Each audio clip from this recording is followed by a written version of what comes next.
and pranam to all of you. Again, I am coming back to my channel, Asid Governmental Guru. Let's compete. Today, I will discuss CCA Rules 1965. It is part 11. In this part, I will discuss two important rules, Rule 18 and Rule 19. Rule 18, it is common proceedings.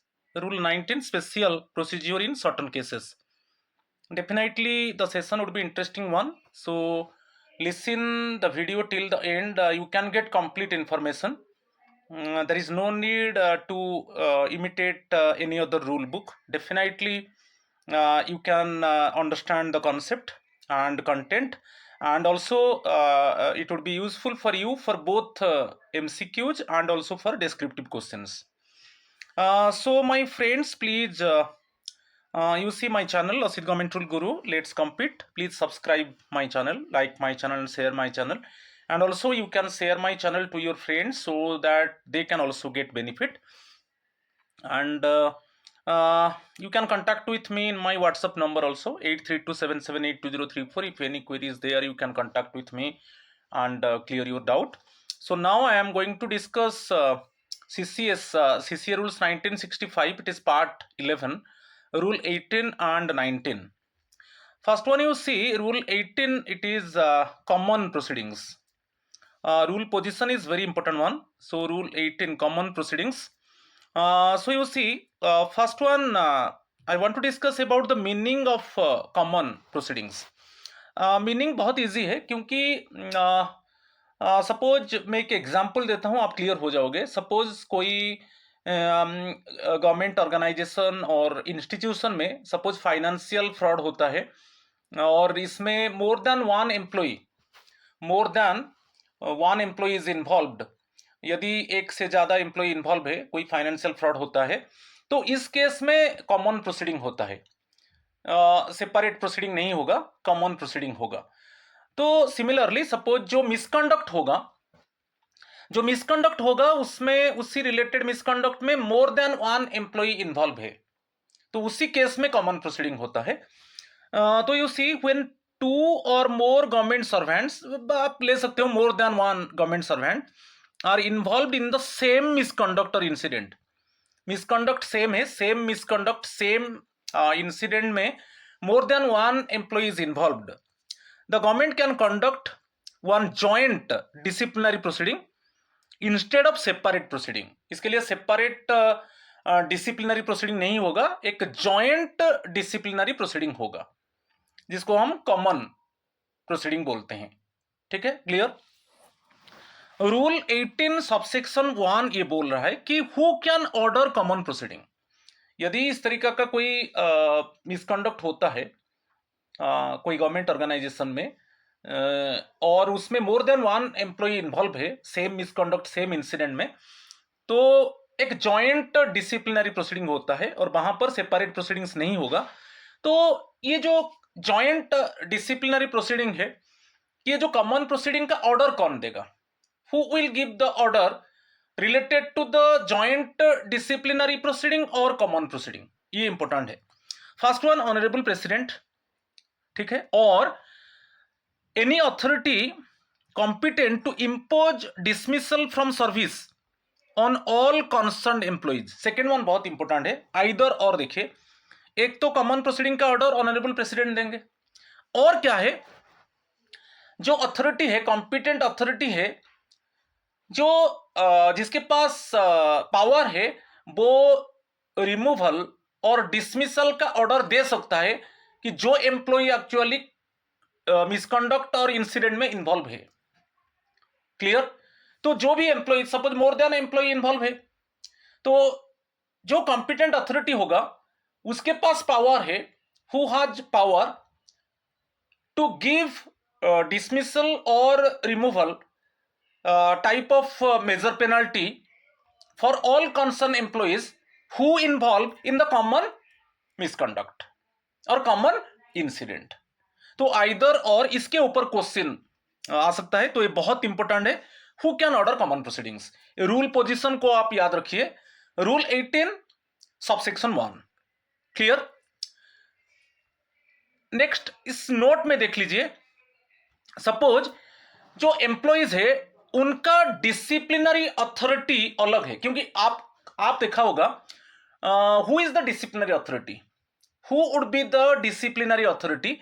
Basically जो appointing authority होते हैं, जो concern employee को जो appointment दिया है, वो disciplinary authority होते हैं। और जो authority who is higher rank than the appointing authority, वो डिसिप्लिनरी अथॉरिटी हो सकते हैं। ठीक है, कंसर्न एम्प्लॉय को जो अथॉरिटी अपॉइंटमेंट दिया है, वो डिसिप्लिनरी अथॉरिटी होंगे। और any authority who is higher rank than the appointing authority, वो डिसिप्लिनरी अथॉरिटी हो सकते हैं। तो कंसर्न एम्प्लॉय का अपॉइंटिंग अथॉरिटी जो है, उनसे कम रैंक वाला डिसिप्लिनरी अथॉरिटी नहीं हो सकता। ठीक है, सपोज यहां पर जो कॉमन मिसकंडक्ट की कॉमन इंसिडेंट में जो एम्प्लॉइज इन्वॉल्व है, उनका डिसिप्लिनरी अथॉरिटीज डिफरेंट है, क्योंकि उनका जो अपॉइंटिंग अथॉरिटी अलग अलग है, डिफरेंट जो पोस्ट है, तो अपॉइंटिंग अथॉरिटी अलग अलग है जो एम्प्लॉइज इन्वॉल्व है। तो उस केस में कॉमन प्रोसीडिंग में डिसिप्लिनरी अथॉरिटी कौन होगा? Who would be the disciplinary proceeding for common proceedings? Because यहां पर जो एम्प्लॉइज इन्वॉल्व है, उनका अपॉइंटिंग अथॉरिटी अलग अलग है। तो बेसिकली तो अपॉइंटिंग अथॉरिटी डिसिप्लिनरी अथॉरिटी होते हैं। ठीक है, तो यहां पर कौन डिसिप्लिनरी अथॉरिटी होगा कॉमन प्रोसीडिंग्स का? तो उसमें आप देखिए बहुत कॉमन है, जो हाईएस्ट रैंक डिसिप्लिनरी अथॉरिटी, जो हाईएस्ट रैंक डिसिप्लिनरी अथॉरिटी है, वही कॉमन प्रोसीडिंग का डिसिप्लिनरी अथॉरिटी होगा। सपोज डिफरेंट एम्प्लॉइज है, सपोज एम्प्लॉय ए है, एम्प्लॉय बी है, एम्प्लॉय सी है, ये एम्प्लॉइज है। ठीक है, सपोज डिसिप्लिनरी अथॉरिटी जो डीए है, डिसिप्लिनरी अथॉरिटी है, इसका सपोज डिसिप्लिनरी अथॉरिटी राम है, उसका सपोज श्याम है। ठीक है, और इसका सपोज केशव है। उसमें हम देखेंगे जो 3 डिसिप्लिनरी अथॉरिटीज है, suppose 3 A, B and C are the 3 employees. They involve in the common misconduct. ठीक है, उनका डिसिप्लिन जो अपॉइंटिंग, ए का अपॉइंटिंग अथॉरिटी राम है, बी का अपॉइंटिंग अथॉरिटी श्याम है, सी का अपॉइंटिंग अथॉरिटी केशव है, तो उनका डिसिप्लिनरी अथॉरिटी अलग अलग है। तो यहां पर जो कॉमन प्रोसीडिंग होगा, उसका डिसिप्लिनरी अथॉरिटी कौन होगा? इसमें तीनों में जिसका हाईएस्ट रैंक है, राम, श्याम, केशव, मेरा जो इमेजिनरी एग्जाम्पल में जिसका जो हाईएस्ट रैंक होगा, हाईएस्ट रैंक हम यहां पर देखेंगे। ओके, जो जिसका हाईएस्ट रैंक होगा, वही डिसिप्लिनरी अथॉरिटी होगा कॉमन प्रोसीडिंग का। ठीक है, मैं एक इमेजिनरी एग्जांपल में आपको डिफाइन किया। चलो ठीक है, मगर यहां पर the highest disciplinary authority among them में ऑर्डर कॉमन प्रोसीडिंग्स। मगर जो इसमें डिसिप्लिनरी अथॉरिटी तो सब जो एम्प्लॉइज इन्वॉल्व है, उनका तो डिसिप्लिनरी अथॉरिटी अलग अलग है ना। तो इस केस में जो हाईएस्ट डिसिप्लिनरी अथॉरिटी, वो कॉमन प्रोसीडिंग का डिसिप्लिनरी अथॉरिटी होगा, मगर वो अदर डिसिप्लिनरी अथॉरिटीज का कॉन्सेंट लेगा। ये बहुत इंपॉर्टेंट है। ठीक है, तो आपको यहां पर क्वेश्चन आ सकता है, suppose more than one employee involve in the common misconduct and their disciplinary authorities are different one, their appointing authorities are different one, their disciplinary authorities are different one, so who would be the disciplinary authority of the common proceeding? ये तो बहुत clear है, जो higher उनके बीच में जो highest rank disciplinary authority है, वही कॉमन प्रोसीडिंग का डिसिप्लिनरी अथॉरिटी होगा, but he must take the consent of other disciplinary authorities. ठीक है, ये नोट को आपको याद रखना है। क्लियर? चलो next one, rule 18(2). What must the order specify? यदि कॉमन प्रोसीडिंग का जो ऑर्डर रिलीज होगा, उसमें क्या स्पेसिफाई होगा? What type of things actually contain by the order related to the common proceedings? First one, disciplinary authority कौन होगा for joint proceeding? यहां पर जो कॉमन प्रोसीडिंग जॉइंट प्रोसीडिंग होगा, उसका डिसिप्लिनरी अथॉरिटी कौन है?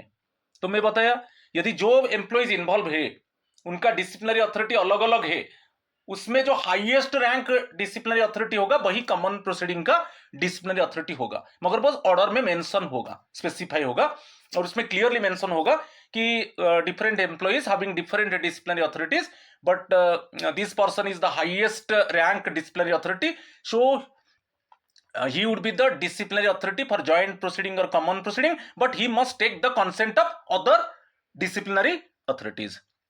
Next one, penalties that authority can impose. वो अथॉरिटी के पास पावर होना चाहिए जो रूल 11 पेनाल्टीज के ऊपर है। आप जो सीसीए रूल्स 1965 रूल 11 है वो बेसिकली डिफाइन किया है क्या क्या माइनर पेनाल्टीज में आएगा, क्या क्या मेजर पेनाल्टीज में आएगा। तो उसमें जो अथॉरिटी को चार्ज दिया गया कॉमन प्रोसीडिंग का डिसिप्लिनरी अथॉरिटी, उसके पास पावर है वो रूल 11 में जो पेनाल्टीज इट मीन स्पेसिफाई है वो कोई भी पेनाल्टीज इंपोज कर सकता है। ठीक है, अच्छा क्या क्या प्रोसीज्योर फॉलो होगा। प्रोसीज्योर में सपोज मेजर पेनाल्टी प्रोसीडिंग हो सकता है, major penalty proceeding rule 14 and 15, ठीक है, और माइनर पेनाल्टी प्रोसीडिंग रूल 16। तो कोई भी प्रोसीज्योर को फॉलो किया जाएगा, whether the inquiry will follow rule 14 and 15। Rule 14 basically जो होता है वो procedure related to the major penalties है, ठीक है, और रिलेटेड टू द जो 15 है, रूल 15 वो बोल रहा है कि जो इट मीन्स जो भी रिपोर्ट इंक्वायरी अथॉरिटी वो रिपोर्ट जमा करेगा उसी रिलेटेड इंफॉर्मेशन है रूल 15। तो rule 14 either rule 14 major penalty proceeding को फॉलो किया जाएगा, नहीं तो माइनर पेनाल्टी प्रोसीडिंग फॉलो किया जाएगा। तो ऑर्डर में मेंशन होगा, जो common proceeding related order release होगा उसमें क्लियरली मेंशन होगा कि who would be the disciplinary authority of the common proceeding or joint proceeding, then whether the authority has power to impose any penalty under rule 11, तो clearly mention होगा the authority has power to impose any penalty mentioned under rule 11 of CCA rules 1965। and procedure, क्या rule 14 procedure में it means basically disciplinary proceeding conduct होगा ना, rule 16 में minor penalty proceedings conduct होगा। ठीक है, clear. Simple example दे दिया, simple example में बताया था कोई कॉमन मिसकंडक्ट है, जैसे यहां पर दे दिया कोई टेंडर फ्रॉड हुआ कोई गवर्नमेंट ऑर्गेनाइजेशन में, more than suppose employee A and employee B jointly committed tender fraud, मिलके यहां पर जो इमेजिनरी एग्जांपल में एम्प्लॉय ए एम्प्लॉय बी मिलकर एक्चुअली टेंडर फ्रॉड किया है, तो both are involve in the same facts and evidence. So इस केस में सेपरेट इंक्वायरीज नहीं होगा, सेपरेट इंक्वायरीज नहीं होगा, तो यहां पर कॉमन प्रोसीडिंग्स होगा, ओके, और जॉइंट प्रोसीडिंग होगा। ठीक है, ये एक एग्जांपल दे दिया।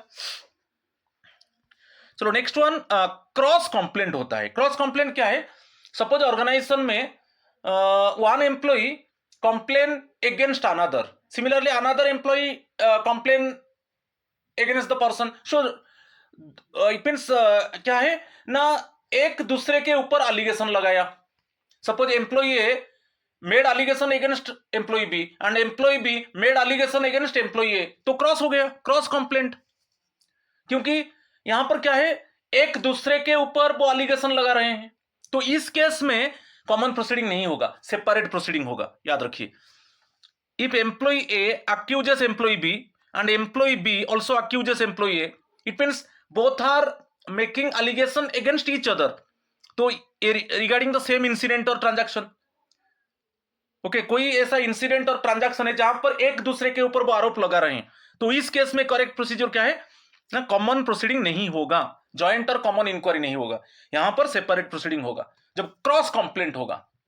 ओके, जब एक दूसरे के ऊपर एलिगेशन लगाएंगे, एक दूसरे को अक्यूज बनाएंगे, तो उस केस में सेपरेट प्रोसीडिंग्स होगा, कभी कॉमन प्रोसीडिंग नहीं होगा।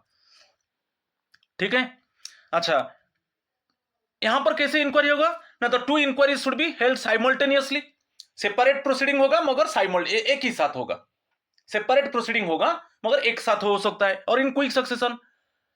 ओके, सपोज ये दोनों सपोज ए अक्यूज कर रहा है बी को, बी अक्यूज कर रहा है ए को, तो इस केस में सेपरेट प्रोसीडिंग होगा, साइमल्टेनियसली हो सकता है, सेपरेट प्रोसीडिंग साइमल्टेनियसली हो सकता है कि क्विक सक्सेशन, एक प्रोसीडिंग के बाद अनदर प्रोसीडिंग होगा। सपोज फर्स्ट प्रोसीडिंग ए का होगा, देन खत्म होने के बाद प्रोसीडिंग बी का होगा।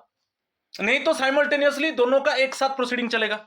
तो उसमें क्या है, क्यों हम यहां पर जो रीजन है, क्यों हम कॉमन प्रोसीडिंग को अवॉइड करेंगे, why we avoid in this case avoid common proceeding, CP में लिख दिया कॉमन प्रोसीडिंग, व्हाई, क्योंकि जब एक दूसरे के ऊपर एलिगेशन लगा रहे हैं तो क्यों कॉमन प्रोसीडिंग नहीं होगा। इसीलिए कॉमन प्रोसीडिंग नहीं होगा कि जॉइंट प्रोसीडिंग नहीं होगा, सेपरेट प्रोसीडिंग होगा। फर्स्ट वन, कॉन्फ्लिक्टिंग फाइंडिंग्स में कॉन्फ्लिक्ट है तो कॉमन प्रोसीडिंग कैसे होगा, क्योंकि जो फाइंडिंग्स है, जो फैक्ट फाइंडिंग इंक्वायरी, जो प्रिलिमिनरी इंक्वायरी हुआ, उसमें कुछ कॉन्फ्लिक्ट है। Next one, different appraisal of same evidence मगर डिफरेंट अप्राइजल उनका है। और प्रोसीजरल अनफेयरनेस, ये भी हो सकता है। तो इसके वजह से कॉमन प्रोसीडिंग नहीं होगा, इस केस में सेपरेट प्रोसीडिंग होगा। तो इसमें क्रॉस, जब जो बोलते हैं ना कि cross accusation, employee A B को अक्यूज कर रहा है, एम्प्लॉय बी ए को अक्यूज कर रहा है, तो इस केस में जब क्रॉस कंप्लेन होगा तो उस केस में कॉमन प्रोसीडिंग को अवॉइड किया जाएगा, सेपरेट प्रोसीडिंग्स होगा। और सेपरेट प्रोसीडिंग साइमल्टेनियसली हो सकता है कि क्विक सक्सेसर, एक प्रोसीडिंग खत्म होने के बाद इमीडिएटली अनदर प्रोसीडिंग स्टार्ट होगा, हो सकता है। ठीक है, क्लियर। चलो नेक्स्ट वन, फाइनल प्रिंसिपल वही बोल दिया कि फाइनल प्रिंसिपल में जब कोई क्रॉस केसेस होता है, क्रॉस कंप्लेन, एक दूसरे के ऊपर एलिगेशन, एक दूसरे को अक्यूज बनाना, ओके, एक दूसरे के अगेंस्ट में कंप्लेन करना, तो इस केस में कॉमन जॉइंट प्रोसीडिंग नहीं होगा, जॉइंट प्रोसीडिंग इरेगुलर होगा, तो जॉइंट प्रोसीडिंग नहीं होगा, यहां पर सेपरेट प्रोसीडिंग होगा। ठीक है, चलो नेक्स्ट वन, रूल 19 में कुछ स्पेशल प्रोसीज्योर है इन सर्टन केसेस, ये बहुत इंपॉर्टेंट है, special procedure in certain cases, rule 19, rule position also important one. तो क्या क्या स्पेशल प्रोसीज्योर है आप यहां पर देखिए। दिस रूल अलाउज, यहां पर देखिए, this rule allows the disciplinary authority to impose penalty without following the regular departmental inquiry procedure in 3 exceptional situations। ऐसा 3 exceptional situations है जहां पर डिसिप्लिनरी अथॉरिटी, वो जो रेगुलर डिपार्टमेंटल इंक्वायरी होता है, रेगुलर डिपार्टमेंटल इंक्वायरी क्या, मेजर पेनल्टी प्रोसीडिंग्स होगा, मेजर पेनल्टी प्रोसीडिंग्स होगा तो रूल 14, माइनर पेनल्टी प्रोसीडिंग होगा तो रूल 16। मगर यहां पर जो रेगुलर डिपार्टमेंटल इंक्वायरी का जो प्रोसीजर है उसको फॉलो नहीं किया जाएगा, मगर पेनल्टी इंपोज किया जाएगा।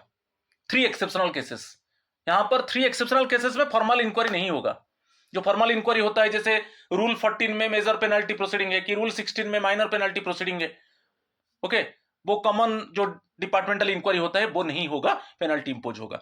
First one, conviction on criminal charge. कोई क्रिमिनल चार्ज में सपोज कंसर्न एम्प्लॉय को कोर्ट ने कन्विक्ट कर दिया, यहां पर देखिए, if a government servant is convicted by criminal court and the misconduct is the basis of that conviction. Court ने कोई क्रिमिनल केस में कंसर्न एम्प्लॉय को कोर्ट ने कन्विक्ट कर दिया, तो जब कोर्ट कन्विक्ट करेगा तो यहां पर डिपार्टमेंट डायरेक्टली पेनल्टी इंपोज करेगा। Department can impose penalty directly, यहां पर कोई फॉर्मल इंक्वायरी नहीं होगा, क्योंकि जो कोर्ट तो दे दिया ना ऑर्डर कि ये कन्विक्ट है। तो उस केस में सपोज वो जो गवर्नमेंट सर्वेंट वो हायर कोर्ट जा सकता है, कोई प्रॉब्लम नहीं, मगर अभी तो कोर्ट दे दिया ना ऑर्डर कि ये क्रिमिनल केस में कन्विक्ट है, तो उस केस में डिपार्टमेंट क्या करेगा, कंसर्न एम्प्लॉय का जो चार्ज ऑफिसर का जो कंसर्न डिपार्टमेंट है वो फॉर्मल इंक्वायरी नहीं करेगा, डायरेक्ट पेनल्टी इंपोज करेगा। Fresh departmental inquiry is not necessary, इस केस में फ्रेश डिपार्टमेंटल इंक्वायरी जरूरत नहीं है, बिकॉज कोर्ट ने कन्विक्ट किया। मगर उस केस में क्या है, पेनाल्टी के पहले एम्प्लॉय को चांस दिया जाएगा कि आप उसके अगेंस्ट में रिप्रेजेंटेशन दे दो, okay, the employee may be given opportunity to represent on proposed penalty. वो यहां पर एक ऐसे जैसे कोर्ट ऑर्डर दे दिया कि ये कंसर्न एम्प्लॉय क्रिमिनल केस में कन्विक्टेड है, तो डिपार्टमेंट क्या करेगा, कंसर्न जो चार्ज ऑफिसर है उसको एक नोटिस भेजेगा कि आपको कोर्ट ने कन्विक्ट किया, तो आपके ऊपर क्यों ये पेनल्टी नहीं लगेगा। आप समझ रहे हो कि नहीं, क्यों ये पेनल्टी, आप मेजर पेनल्टी आपके ऊपर नहीं लगेगा, क्यों, इस केस में बेसिकली रिमूवल और dismissal type of major penalty लगेगा। तो मगर पेनल्टी अभी नहीं लगाया है, मगर इमीडिएटली डिपार्टमेंट एक नोटिस इश्यू करेगा कंसर्न एम्प्लॉय को कि आपको कोर्ट कन्विक्ट किया है, तो आपके ऊपर ये जो डिसमिसल की रिमूवल जैसा पेनल्टी क्यों नहीं लगेगा, आप आपका जवाब दे दो। तो आप रिप्रेजेंटेशन देंगे, तो उसके बाद एक्चुअली पेनल्टी इंपोज होगा, मगर यहां पर अपॉर्चुनिटी मिलेगा। ये जो प्रपोज्ड पेनल्टी है क्लियरली मेंशन होगा ऑर्डर में कि आपके ऊपर क्यों ये जो मेजर पेनल्टी लाइक डिसमिसल और रिमूवल पेनल्टी नहीं लगेगा, आप उसका जवाब दीजिए, क्योंकि आप already you have convicted in a court of law. ठीक है, और यहां पर चांस मिलेगा एम्प्लॉय को रिप्रेजेंटेशन देने के लिए। ठीक है, ये एक एक्सेप्शनल केस है, फॉर्मल इंक्वायरी नहीं होगा। अच्छा, सेकेंड केस में सपोज ऐसा कुछ केस है, इंक्वायरी नॉट रीजनेबली प्रैक्टिकेबल, जहां पर प्रैक्टिकेबल नहीं है इंक्वायरी करना। इस केस में क्या है, सपोज कोई कंसर्न एम्प्लॉय का वो एब्सकॉन्ड हो गया। सपोज कंसर्न एम्प्लॉय कोई फाइनेंशियल फ्रॉड मैटर में, सपोज उसके ऊपर फाइनेंशियल फ्रॉड का चार्ज लगा, फाइनेंशियल फ्रॉड का चार्ज, मेरा इमेजिनरी एग्जांपल, फाइनेंशियल फ्रॉड का चार्ज लगा, उसके बाद वो एब्सकॉन्ड हो गया। ठीक है, एब्सकॉन्ड होने के बाद पुलिस स्टेशन में एफआईआर दिया गया, और पुलिस भी वो कंसर्न एम्प्लॉय कहां है वो भी उसको ढूंढ नहीं पाया। तो इस केस में कैसे होगा फॉर्मल इंक्वायरी, क्योंकि जो अक्यूज है, जो चार्ज ऑफिसर है, वो एब्सकॉन्ड हो चुका है और एफआईआर भी दे दिया गया पुलिस स्टेशन में, और पुलिस भी जवाब दे रहा है कि वो नहीं मिल रहा है। Actually police is also unable to trace the concern abscond charge officer. तो इस केस में तो डेफिनेटली डायरेक्ट पेनल्टी लगेगा, रिमूवल और डिसमिसल। ठीक है, तो इस केस में कुछ, सेकंड केस में एक एग्जांपल दिया, इंक्वायरी नॉट रीजनेबल प्रैक्टिकेबल। कुछ कुछ ऐसा केस है जहां पर इंक्वायरी पॉसिबल नहीं है, holding inquiry is not reasonable practicable, then inquiry can be dispensed with, क्योंकि प्रैक्टिकेबल नहीं है इंक्वायरी करना, तो ऑटोमेटिकली वो इंक्वायरी नहीं होगा मगर पेनल्टी लगेगा। एग्जांपल्स दिया है, सपोज कुछ एग्जांपल्स दिया है, देखिए, विटनेसेस आर टेरिफाइड और अनअवेलेबल।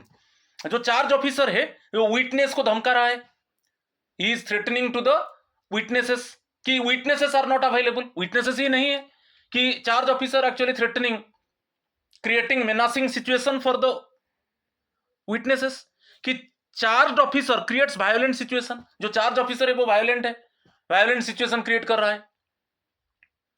और कुछ ऐसा एक्स्ट्रा ऑर्डिनरी सर्कमस्टांसेस है जहां पर इंक्वायरी पॉसिबल नहीं है, तो ऐसा कुछ सिचुएशन दे दिया कि यहां पर एक्चुअली इंक्वायरी प्रैक्टिकेबल नहीं है, तो इस केस में डायरेक्टली पेनल्टी लगेगा। और मैं एक एग्जांपल भी दिया एब्सकॉन्ड का। ठीक है, ये एक हो गया। थर्ड वन एक सिक्योरिटी मैटर है, सिक्योरिटी ऑफ द स्टेट। यहां पर honourable president, if the president is satisfied that holding inquiry is against the interest of the state security, क्योंकि इंक्वायरी यहां पर नहीं होगा, क्योंकि for the interest of the state security inquiry should not be conducted, क्योंकि हम state security को देखकर यहां पर इंक्वायरी नहीं करेंगे, देन इंक्वायरी में बी स्किप्ड, क्योंकि ऑनरेबल प्रेसिडेंट एक्चुअली सेटिस्फाई है। एग्जाम्पल, सेंसिटिव इंटेलिजेंस और सिक्योरिटी मैटर से, सेंसिटिव इंटेलिजेंस और सिक्योरिटी मैटर से, और कंसर्न एम्प्लॉई अक्यूज है, उसके ऊपर एक्चुअली चार्ज लगा है, तो उस केस में ऑनरेबल प्रेसिडेंट बोलेंगे कि इस केस में इंक्वायरी का जरूरत नहीं है, क्योंकि for the interest of the security of the state there is no need of inquiry, directly impose penalty okay over the charge officer. ठीक है, क्लियर। तो यहां पर पावर ऑफ डिसिप्लिनरी अथॉरिटी के ऊपर बता दिया इन अबव, ये जो अबव केस, जो 3 एक्सेप्शनल केसेस था मैं बताया, तो 3 एक्सेप्शनल केसेस में कोई फॉर्मल इंक्वायरी नहीं होगा। तो यहां पर डिसिप्लिनरी अथॉरिटी सर्कमस्टांस को देखेगा, यहां पर तो फॉर्मल इंक्वायरी नहीं होगा, मगर सर्कमस्टांस को फर्स्ट जो डिसिप्लिनरी अथॉरिटी वो चेक करेगा क्या सर्कमस्टांसेस है, देन फिर अप्रोप्रिएट पेनल्टी इंपोज करेगा। ठीक है, और ज्यादातर इस तरीके का जो अबव केसेस है, ज्यादातर रिमूवल और dismissal type of major penalty लगेगा, आपको जॉब से रिमूव कर दिया जाएगा, नहीं तो डिसमिस कर दिया जाएगा। ठीक है, राइट। नेक्स्ट वन, अच्छा, UPSC suppose union public service commission consultation requirement, यदि इस तरीके का मैटर में कोई यूनियन पब्लिक सर्विस कमीशन का के साथ कंसल्ट किया जाता है, और यूपीएससी जो एडवाइस देता है, जब यूपीएससी एडवाइस देगा तो इमीडिएटली उसका एक कॉपी चार्ज ऑफिसर को भेजा जाएगा कि ये यूपीएससी का एडवाइस है। जब वो चार्ज ऑफिसर, जब वो कॉपी यूपीएससी जो एडवाइस दिया है उस रिलेटेड कॉपी रिसीव करेगा, उसका 15 डेज के अंदर वो जवाब देगा, रिप्रेजेंटेशन देगा। ये मौका है, अपॉर्चुनिटी है यहां पर चार्ज ऑफिसर के ऊपर, याद रखिए। यदि यूनियन पब्लिक सर्विस कमीशन के साथ कंसल्ट किया जाएगा और ये जो एडवाइस देगा, जो भी एडवाइस देगा, उसका एक कॉपी चार्ज ऑफिसर को दिया जाएगा। इमीडिएटली डिसिप्लिनरी अथॉरिटी उसका एक कॉपी चार्ज ऑफिसर को देगा, और जब चार्ज ऑफिसर वो कॉपी को रिसीव करेगा, it means advice related to the UPSC, then within 15 days he must give his representation, वो रिप्रेजेंटेशन देगा अगेंस्ट द कमीशंस एडवाइस। वही चीज, same thing I have written here, ठीक है। चलो नेक्स्ट वन। अच्छा, यहां पर कुछ नोट है। यदि कोई कंसर्न एम्प्लॉय कन्विक्टेड होता है, conviction must be promptly communicated to the department. यदि कोई concern employee suppose convicted by the court, तो इमीडिएटली वो डिपार्टमेंट को इन्फॉर्म करेगा, हाइडिंग नहीं करेगा। Okay, if the concern employee is convicted by the court, then he should not hide this thing. Okay, immediately, promptly, hastenly, expediently, he must inform to the it means competent authority of the department. वो उसको छुपा नहीं सकता, एक है। Okay, तो department can quickly decide suspension और disciplinary action. तो इमीडिएटली जब डिपार्टमेंट को वो इन्फॉर्म करेगा, डिपार्टमेंट उसको सस्पेंड करेगा कि कोई डिसिप्लिनरी एक्शन, ओके, इमीडिएटली वो इंपोज करेगा। ओके, तो अवॉइड अननेसेसरी डिले। तो इसमें कॉमन चीज है, फर्स्ट वन, यदि कोई कंसर्न एम्प्लॉय कन्विक्टेड होता है तो he must immediately inform to the competent authority of the department. Clear. Second note, ये जो नोट का सेकेंड पार्ट क्या है, जो प्रोसिक्यूटिंग ऑफिसर से, कोर्ट से, शुड इन्फॉर्म डिपार्टमेंट। यदि कोर्ट कन्विक्ट किया तो directly court actually inform to the concern department. Court directly inform to the department of the concern employee कि जो प्रोसिक्यूटिंग ऑफिसर है, वो डिपार्टमेंट को इन्फॉर्म करेगा कि आपका एम्प्लॉय कन्विक्टेड है by the court of law. ठीक है। Third one, government servant has personal duty to report conviction. Government servant का पर्सनल ड्यूटी है, यदि वो कन्विक्टेड होता है, वो उसको नहीं छुपाएगा, उसका कॉम्पिटेंट अथॉरिटी को इन्फॉर्म करेगा। वो ऑफिशियल सुपरियर, याद रखिए, उसका जो सुपरियर ऑफिसर है उसको इन्फॉर्म करेगा इमीडिएटली। यदि उसको छुपाता है तो उसके अलग तरीके से क्या होगा, उसका अगेंस्ट में डिसिप्लिनरी प्रोसीडिंग होगा। ओके, तो वो इमीडिएटली यदि कन्विक्टेड होता है, पर्सनली वो उसका जो सुपरियर ऑफिसर है उनको इन्फॉर्म करेगा कि the fact of conviction and the circumstances और डिटेल्स ऑफ द केस। ठीक है, क्लियर। तो यहां पर जो दे दिया कि यदि वो फेलियर हुआ, सपोज कोई कंसर्न एम्प्लॉय कन्विक्टेड है by the court of law और उसको वो रिपोर्ट नहीं किया, चाहे उसका जो कॉम्पिटेंट अथॉरिटी है, डिपार्टमेंट का कॉम्पिटेंट अथॉरिटी को कि उसका सुपरियर ऑफिसर को, तो उसके लिए सेपरेट मिसकंडक्ट ये हो गया, तो सेपरेट डिसिप्लिनरी प्रोसीडिंग होगा। If the employee hides the conviction और fails to inform, it is treated as suppression of material information. इसको ये माना जाएगा कि ये इंफॉर्मेशन को सप्रेस कर रहा है, और separate disciplinary action can be taken. वो तो कन्विक्टेड है मींस तो डिसिप्लिनरी एक्शन होगा, और यहां पर फिर वो नहीं छुपाया, यहां पर उसको सुपरियर ऑफिसर की कॉम्पिटेंट अथॉरिटी को इन्फॉर्म नहीं किया, तो सेपरेट डिसिप्लिनरी एक्शन यहां पर होगा। Can be taken for concealment itself apart from punishment for the original offence. Original offence के लिए तो पनिशमेंट होगा कन्विक्शन के लिए, और यहां पर छुपाया, ये जो कन्विक्टेड हुआ उसको भी छुपाया वो, तो उसके लिए सेपरेट डिसिप्लिनरी एक्शन होगा। ठीक है। नेक्स्ट वन, अनदर नोट 2 है, when a government servant is convicted by court. यहां पर यदि government servant actually convicted by court के द्वारा कन्विक्टेड होता है, सीरियस कन्विक्शन है, तो इमीडिएट पेनल्टी पॉसिबल। यदि सीरियस कन्विक्शन है, इमीडिएट पेनल्टी। डिपार्टमेंट जो कंसर्न एम्प्लॉय का जो डिपार्टमेंट है वो इमीडिएट उसके ऊपर पेनल्टी इंपोज करेगा, और serious case means, serious conviction means dismissal और रिमूवल फ्रॉम द सर्विस।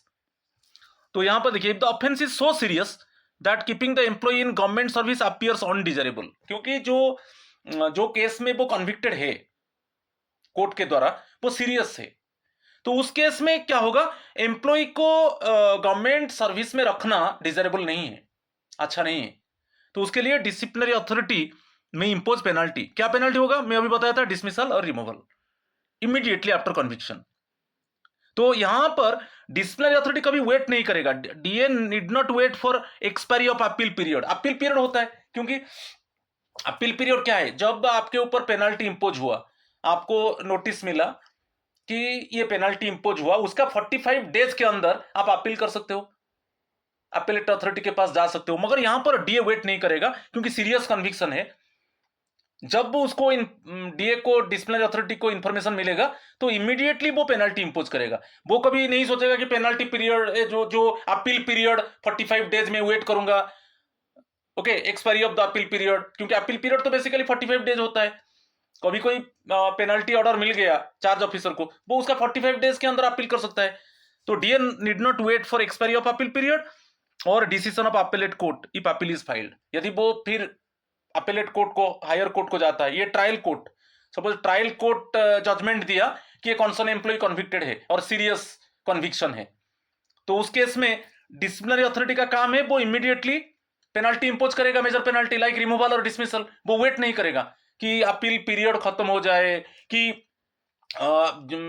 वो जो अपीलेट कोर्ट है उसका ऑर्डर आ जाए, इसको वो वेट नहीं करेगा।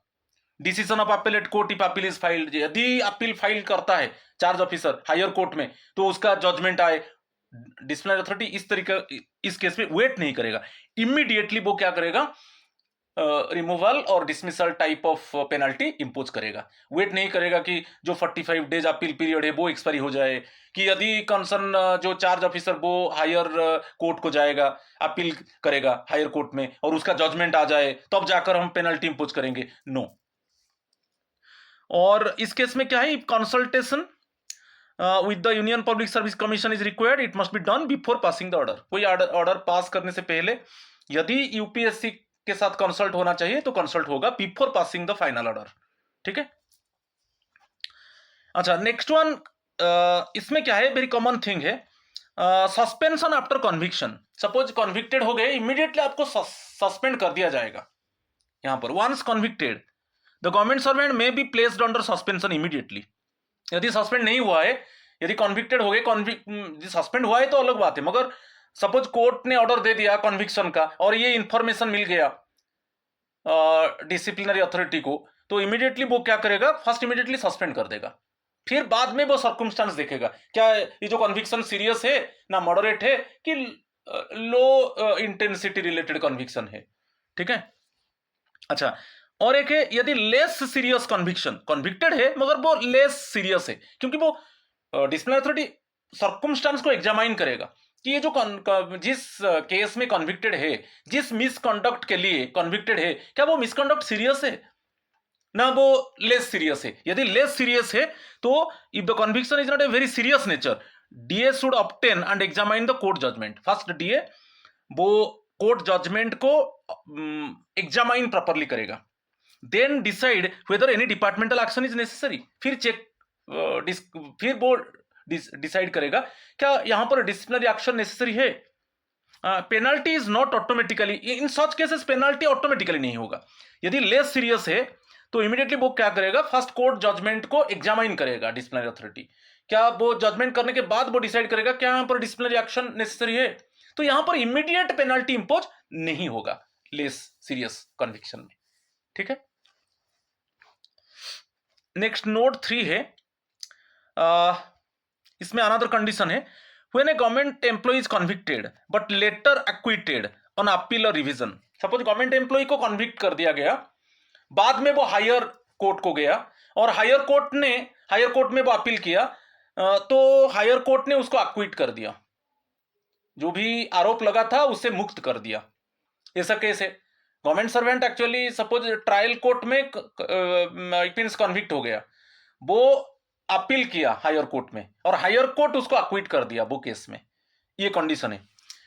If the higher court acquits the employee, यदि हायर कोर्ट अपील के वजह से हायर कोर्ट उसको एक्विट कर दिया, जो आरोप लगा था उसे मुक्त कर दिया, जो तो अर्लियर पनिशमेंट था बेस्ड ऑन कन्विक्शन, क्योंकि कन्विक्शन को देखकर इमीडिएटली डिपार्टमेंट क्या करता है, पेनल्टी इंपोज करता है। तो उस केस में जो पेनल्टी इंपोज हुआ था मे बी कैंसल्ड, वो पेनल्टी को कैंसिल कर देगा, क्योंकि फर्स्ट ट्रायल कोर्ट कन्विक्ट कर दिया, तो ट्रायल कोर्ट का जजमेंट से डिसिप्लिनरी अथॉरिटी क्या किया, डिपार्टमेंट का जो डिसिप्लिनरी अथॉरिटी है वो इमीडिएटली पेनल्टी इंपोज कर दिया। मगर उसके बाद वो अपील किया हायर कोर्ट में चार्ज ऑफिसर, और हायर कोर्ट उसको अक्विट कर दिया। तो इस केस में जो पहले जो अर्लियर जो पेनल्टी लगा था वो उसको पेनल्टी को हटा दिया जाएगा। Then authorities must review the judgement and decide. Then authority judgement को, जो हायर कोर्ट ने जो जजमेंट दिया कि ये जो आरोप लगा था उससे इसको मुक्त कर दो, ठीक है, अभी तो जो अर्लियर पेनल्टी लगा था उसको हटा दिया गया, यहां पर अथॉरिटी फिर जजमेंट को, हायर कोर्ट का जजमेंट को रिव्यू करेगा। तो यहां पर अभी अथॉरिटी डिसाइड करेगा क्या ये जो अक्विटल के अगेंस्ट में वो हायर कोर्ट को जाएगा, whether to challenge the acquittal in higher court. ठीक है, ये जो पेनल्टी लगा था, ट्रायल कोर्ट ने कन्विक्ट किया, पेनल्टी लगा, चार्ज ऑफिसर हायर कोर्ट में अपील कर दिया, हायर कोर्ट उसको अक्विट कर दिया, और फिर जो डिसिप्लिनरी अथॉरिटी है वो हायर कोर्ट का जजमेंट को देखा और वो वहां पर आइदर और डिसाइड करेगा क्या ये जो उसको अक्विट कर दिया गया उसका अगेंस्ट में हायर कोर्ट में अपील किया जाए, whether to challenge the acquittal in higher court, और एक ऑप्शन है क्या डिपार्टमेंटल इंक्वायरी फिर होगा, whether to still conducted departmental inquiry based on the same fact. So either और, यदि हायर कोर्ट अक्विट कर देता है चार्ज ऑफिसर को तो यहां पर जो डिसिप्लिनरी अथॉरिटी का जो जजमेंट होगा आइदर और, वो चाहेगा तो वो हायर कोर्ट में अपील करेगा अक्विटल के अगेंस्ट में, अदरवाइज वो डिसाइड करेगा कि नहीं डिपार्टमेंटल इंक्वायरी होगा। ठीक है, तो आइदर और, ठीक है, ये बहुत इंपॉर्टेंट है। तो यहां पर जो ऑप्शन है, if a government decides to appeal further, government बोलेगा नहीं ये जो उसको जो हायर कोर्ट अक्विट कर दिया उसका एगेंस्ट में वो चैलेंज करेगा हायर कोर्ट में, the penalty remains in force while the appeal is pending. यदि डिसिप्लिनरी अथॉरिटी जो अक्विटल केस है, जो अक्विटल एगेंस्ट में वो हायर कोर्ट चला गया, हायर कोर्ट में अपील किया, तो जो पेनल्टी लगा था पेनल्टी वही रहेगा, पेनल्टी को हटाया नहीं जाएगा, क्योंकि अभी डिसिप्लिनरी अथॉरिटी ने जो अक्विटल का एगेंस्ट में हायर कोर्ट चला गया, हायर कोर्ट में अपील किया कि इसको जो अक्विट कर दिया गया लोअर कोर्ट में उसको हम चैलेंज करते हैं। तो जब तक वो पेंडिंग है, जब तक जो डिसिप्लिनरी अथॉरिटी ने अक्विटल के एगेंस्ट में हायर कोर्ट में अपील किया, जब तक उसका जजमेंट ना आ जाए तब तक वो जो पहले जो पेनल्टी लगा था वही रहेगा, पेंडिंग रहेगा। तो यहां पर देखिए the penalty remains in force while the appeal is pending, याद रखिए। यदि गवर्नमेंट डिपार्टमेंट डिसाइड करता है कि नहीं डिपार्टमेंटल इंक्वायरी होगा तो फॉर्मल इंक्वायरी होगा, ये फॉर्मल ऑर्डर मस्ट बी पास, जो पेनल्टी लगा था उसको कैंसिल कर दिया जाएगा, अर्लियर पेनल्टी को कैंसिल कर दिया जाएगा based on conviction and start departmental inquiry. तो आइदर और, ठीक है, तो क्लियर हो गए। यदि लोअर कोर्ट कन्विक्ट कर दिया कंसर्न एम्प्लॉय को तो इमीडिएटली डिपार्टमेंट क्या किया, डिपार्टमेंट एक्शन ले लिया, पेनल्टी इंपोज किया, रिमूवल की डिसमिसल, सपोज मेरा एग्जांपल में। मगर वो कंसर्न चार्ज ऑफिसर क्या किया, हायर कोर्ट में अपील किया और हायर कोर्ट उसको अक्विट कर दिया। जब अक्विट कर देगा तो जो पेनल्टी लगा था वो पेनल्टी को हटा दिया जाएगा, जो रिमूवल डिसमिसल का पेनल्टी लगा था उसको हटा दिया जाएगा। मगर यहां पर फिर डिसिप्लिनरी अथॉरिटी डिसाइड करेगा कि अक्विटल अगेंस्ट में हम हायर कोर्ट में चैलेंज करेंगे।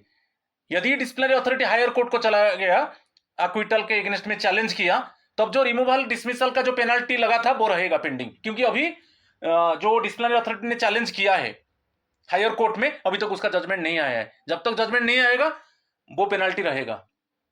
यदि ये नहीं है, गवर्नमेंट डिसाइड करे, सपोज डिपार्टमेंट डिसाइड करेगा कि नहीं डिसिप्लिनरी इंक्वायरी होगा, तो जो पेनल्टी लगा था पेनल्टी को हटा दिया जाएगा और as usual formal inquiry start होगा। ठीक है, अच्छा, यहां पर जो मैं बताया था लास्ट आज का वीडियो का, एक्शन अगेंस्ट अब्सकॉन्डिंग ऑफिशियल, कोई ऑफिशियल अब्सकॉन्ड हो गया, सपोज कोई फाइनेंशियल फ्रॉड उसके ऊपर आरोप लगा फाइनेंशियल फ्रॉड का और उसके बाद वो अब्सकॉन्ड हो गया, तो उस केस में क्या होगा, when a government employee runs away, absconds in cases like frauds or loss, उसके वजह से गवर्नमेंट को लॉस हुआ कि कोई फाइनेंशियल फ्रॉड किया, यदि जब डिटेक्ट हुआ वो अब्सकॉन्ड हो गया तो एम्प्लॉय को इमीडिएटली सस्पेंड कर दिया जाएगा, employee remains under suspension for long time. Cases get delayed. यदि बाद में उसको if later caught they may still claim subsistence allowance. ठीक है, यहां पर एक ऑप्शन है, यदि वो अब्सकॉन्ड कर जाता है तो इमीडिएट वो तो सस्पेंडेड रहेगा फॉर लॉन्ग टाइम, केस तो डिले होगा, और यदि बाद में उसको पकड़ा जाता है तो फिर भी वो उसको सब्सिस्टेंस अलाउंस मिलेगा क्योंकि डिसिप्लिनरी प्रोसीडिंग तो चलेगा। ठीक है, ये कॉमन चीज है। मगर बाद में देखिए व्हाट अथॉरिटीज शुड डू, यदि कोई एम्प्लॉय के ऊपर सीरियस एलिगेशन लगा और उसके बाद वो अब्सकॉन्ड हो गया, ही रन अवे, तो उस केस में कॉम्पिटेंट अथॉरिटी क्या करेगा? First one, police certificate, get a certificate from police that the employees whereabouts are unknown.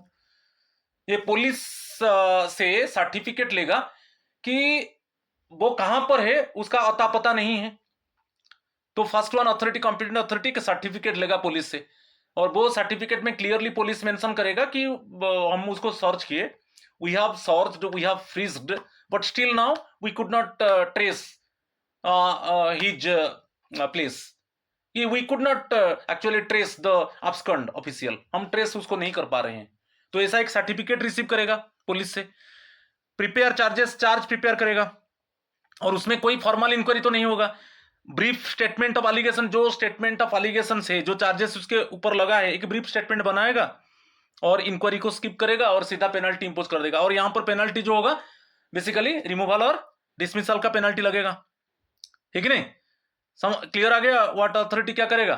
First one, police से सर्टिफिकेट लेगा कि क्लियरली वो सर्टिफिकेट में मेंशन होगा कि उसको बहुत ढूंढा गया मगर वो कहीं पे नहीं मिल रहा है, और चार्ज प्रिपेयर होगा, और जो ब्रीफ स्टेटमेंट क्लियरली होगा कि इस तरीके का एलिगेशन उसके ऊपर लगा है, और इंक्वायरी, यहां पर कोई इंक्वायरी का जरूरत नहीं है, बिकॉज यहां पर इंक्वायरी प्रैक्टिकल नहीं है, जो फॉर्मल इंक्वायरी प्रैक्टिकेबल नहीं है। यदि एम्प्लॉय कैनॉट बी फाउंड, बाद में एम्प्लॉय नहीं मिल रहा है, तो जो नॉर्मल इंक्वायरी होता है रूल 14 में मेजर पेनल्टी प्रोसीडिंग का, यहां पर नहीं होगा, इज नॉट प्रैक्टिकल। तो यहां पर क्या होगा, मैं अभी बताया था स्पेशल केस। स्पेशल केस में क्या है, फॉर्मल इंक्वायरी नहीं होगा, पेनल्टी इंपोज होगा, जो रूल 19 II स्पेशल केसेस था, 3 एक्सेप्शनल केसेस था जिसमें कोई फॉर्मल इंक्वायरी का जरूरत नहीं है मगर पेनल्टी इंपोज होगा, मैं डिस्कस कर चुका हूं। तो 19 II बोल रहा है कि ऐसा कुछ सर्कमस्टांसेस है जहां पर फॉर्मल इंक्वायरी प्रैक्टिकेबल नहीं है, वही होगा यहां पर। ठीक है, तो inquiry cannot be dispense with, reasons record होगा, रिकॉर्ड रीजंस इन राइटिंग, फिर पनिशमेंट डिसमिसल और रिमूवल लाइक पनिशमेंट इंपोज कर दिया जाएगा। तो ये आज का वीडियो था, दोनों रूल 18 और रूल 19 बहुत अच्छे से मैं आपको डिस्कस किया with example. So my friends, please subscribe my channel, share my channel, like my channel, so that you can get notification for my upcoming videos. आज इतना ही है, थैंक यू एंड नमस्कार टू ऑल ऑफ यू।